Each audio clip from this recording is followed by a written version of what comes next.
ہر انسان کی خواہش ہوتی ہے کہ وہ جس محفل میں جائے اس کو عزت ملے، ہر کوئی اس کی طرف مائل ہو، ان کی طرف دھیان دے،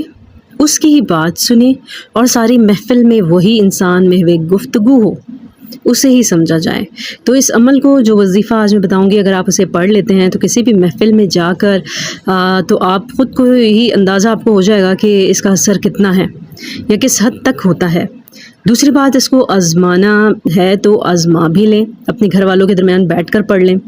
ان کو بتائیں نہیں لیکن آپ پڑھ کے دیکھیں کسی اور جگہ، دفتر میں یا جہاں کام کرتے ہیں، تو جیسے میں طریقہ بتا رہی ہوں ویسے پڑھ لیں، آپ کو جو ہے پتہ چل جائے گا کہ یہ اثر کرتا ہے کہ نہیں کرتا۔ تو سب سے پہلے تو یہ کہ وضو کی حالت میں اگر کریں تو بہت زیادہ اچھا ہے، اور اگر